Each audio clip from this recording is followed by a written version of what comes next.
நம்மளோட இந்தியாவும் west இண்டியன்ஸும் play பண்ணிக்கிட்டு இருக்க 2வது டெஸ்ட் மேட்சோட டே 3ல என்ன நடந்துச்சுன்னு சொல்லி தான் இந்த வீடியோவில் பார்க்க போகிறோம். அதுக்கு முன்னாடி ஃபஸ்ட் டைம் நம்ம சேனலில் வீடியோ பார்க்குறீங்கன்னா நம்ம சேனலை மட்டும் கொஞ்சம் சப்ஸ்கிரைப் பண்ணி சப்போர்ட் பண்ணுங்கள்.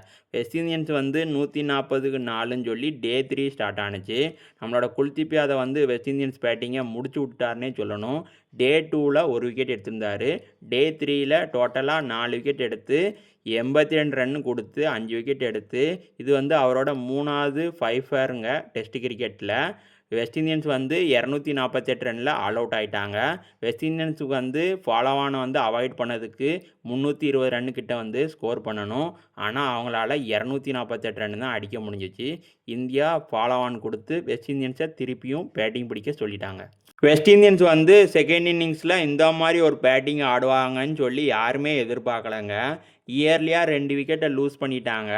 அதுக்கடுத்து ஜான் கேபலும் சாய் கோப்ஸும் சேர்ந்து 138 ரன்னு பார்ட்னர்ஷிப்புங்க தரமாக விளையாண்டாங்க 2 பேருமே. சாய் கோப்ஸ் 66 நாட் அவுட்டில் இருக்கார். ஜான் கேபிள் வந்து 87 ரன்னு நாட் அவுட்டில் இருக்காருங்க. இன்னும் ஒரு 13 ரன்னு தாங்க.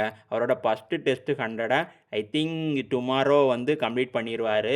டே 3 முடிவில் 173க்கு 2 விக்கெட் வந்து இழந்து டே 3 கம்ப்ளீட் ஆகிருக்கு. வெஸ்ட் இண்டியன்ஸ் வந்து லாஸ்ட்டு செஷனில் டாமினேட் பண்ணியிருக்காங்க. வெஸ்ட் இண்டியன்ஸ் வந்து இந்தியாவுக்கு எவ்வளோ டார்கெட் கொடுப்பாங்கன்னு சொல்லி கமெண்டில் சொல்லுங்கள். அப்படியே இந்த வீடியோ பிடிச்சிருந்தா ஒரு லைக் மட்டும் பண்ணிவிட்டு அப்படியே நம்ம சேனலையும் கொஞ்சம் சப்ஸ்கிரைப் பண்ணிடுங்க.